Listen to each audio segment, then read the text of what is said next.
and greetings, sports marketeers,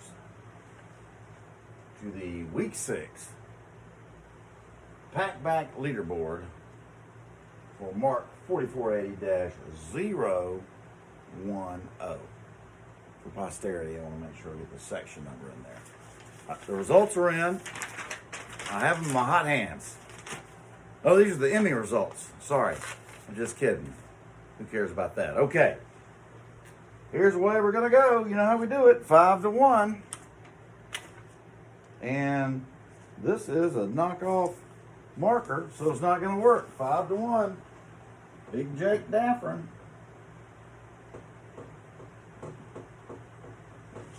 My board is moving. Jacob Daffrin comes in at number 5. Again, based on average points. Remember, it should be 1 question, 2 responses. And if they all score high, it's the average of those. Unless you don't do 1 question, 2 responses, then there's a deduct off of that. Okay?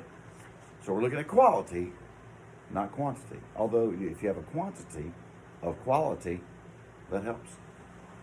Just as in life. Number 4, Kara Bearden or Smith.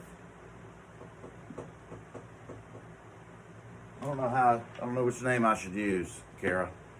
You got different names in the system. I do believe you do. Drop me a text and say which one you would like me to use. I've grown accustomed to looking for them in different places. But anyway, that's number 4. Now, number 3, Catch Up Nate.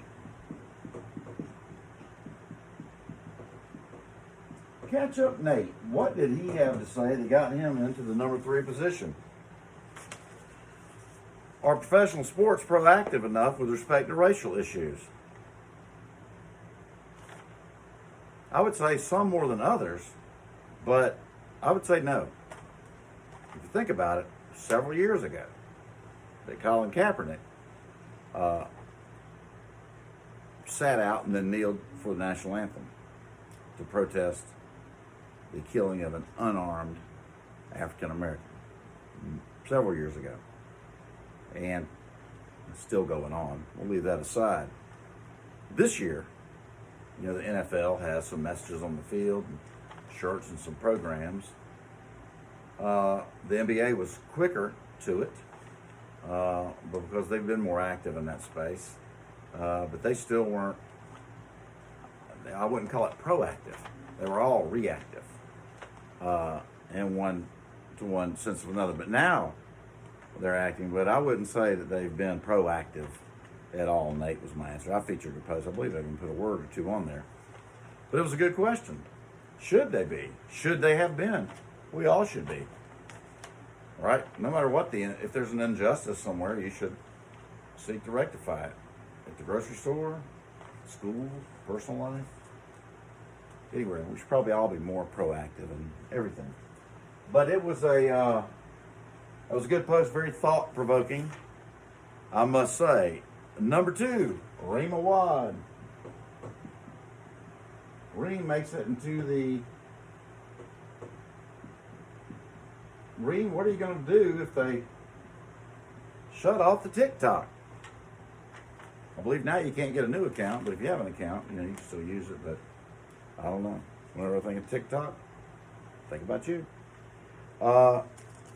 Reem told a story on Packback about her special treatment she received in high school as an athlete, which I'm sure she took full advantage of and enjoyed every second. But she laments that maybe that shouldn't be the case. And do athletes feel entitled? Yeah, I think probably most of them do. They have a specific set of skills that not everybody has. The Cole Hamels for the Atlanta Braves pitched, I think, 3 innings. He got several $1 million for it. That was his year's work.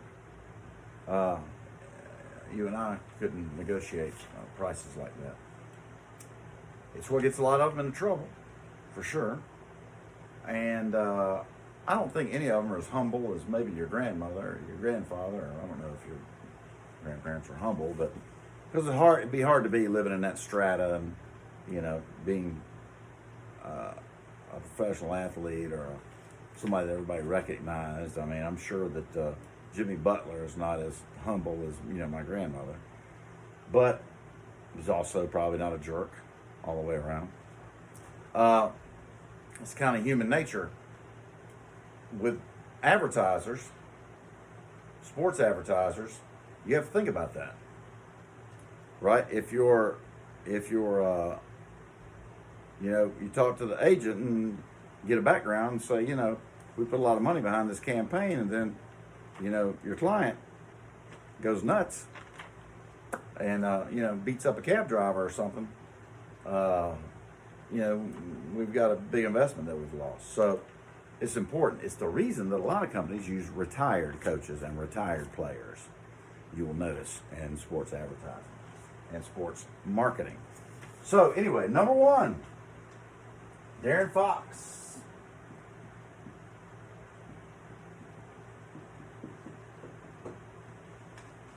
Darren Fox. Oh, well, he did something. He referenced the article on Bubba Wallace that I posted. Some people did, not as many as I wanted to, but that's all right. Although it would be great if you would kind of adhere to the current event of the day or the current chapter that we're covering, create a question and response out of that. But leave that aside. It's a pandemic.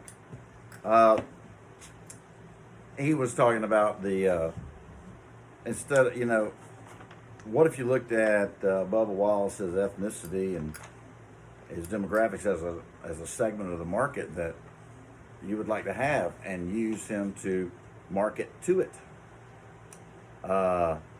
So take maybe what some Neckersons thought was a negative maybe, and use it as an opportunity.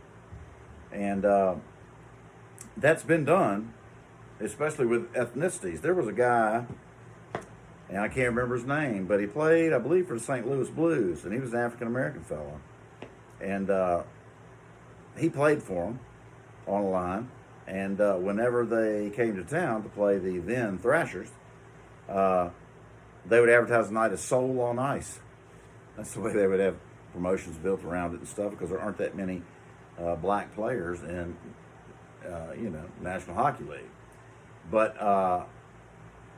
because, primarily Canadian and cold weather European countries, and, it's a bunch of guys, just not their kick. But, I agree with you. Look at your situation and use that as a positive and say, well, how can we market? How can we get a new market for NASCAR, or add to the market for NASCAR? Because primarily NASCAR is a bunch of white people. Try to turn the Hispanics onto it, Hispanic community and black community and all that. I mean, I'm a white guy, but I'm not interested in it. But there, obviously, others are. And Bubba Wallace has been racing, for a long time. And as you know, he was born in my hometown of Mobile, which I didn't know until all of that erupted. Now, usually after 1 through 5, I go with an honorable mention. Not this week. There was such a big drop-off after Big Jake that it really wouldn't be an honorable mention. It would just be like a mention. So, not going to do it. Couple things, though. The exam came and went. Some people missed it. If you missed it, of course, there's a 25% deduction in your grade if you ask to take it late, and you take it late. There are also some people that we got 3 people that didn't participate at all this Packback week. Some of these people are repeat offenders. So if you're going to miss your exams, take them late, not participate on Packback, you're probably not going to pass the course. So send me an email before you get into a ton of trouble you can't get out of. Let's talk about it. Maybe you need to drop. Maybe maybe things are going on. I don't know. The next chapter is on market segmentation, and the lecture is posted. I was on campus yesterday. Enjoyed seeing some people, and I'll also be on campus next Thursday. around lunchtime, and I'll be back some other times. But anyway, I'll post an announcement. It'll be in room 225. And stop by, please do. Love to see you. Bring a sandwich, bring a taco, chicken finger, something, and we'll break bread together. And you can tell me about it. New Orleans Saints, the Super Bowl champs from this year, come this season, lost last night, and it was very disappointing. And not as disappointing as Georgia Tech getting a horsewhip by UCF last week, Dylan Fields. I know that hurts you, but it's funny. But I'm going to give you an opportunity at 3 bonus points on exam 1. All right, I'm going to go back and put them on. Show you this little prize.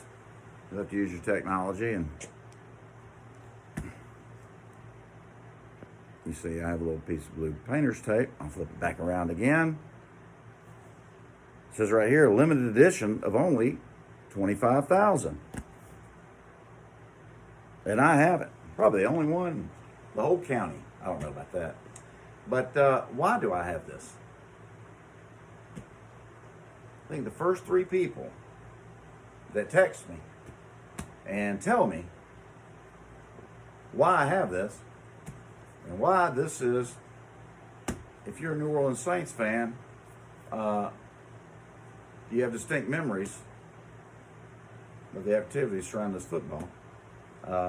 You get 3 extra bonus points on exam 1. All right? So, log into D2L at least once a day. That's your primary job with remote learning. Okay? Set up the alerts so you get alerts when I'm posting things. You know when things are. Subscribe to the course calendar. There's no reason to be surprised by anything. All right? So, with that said, I'm going to pick up my refreshing beverage. And if I don't see you next week in person, I'll see you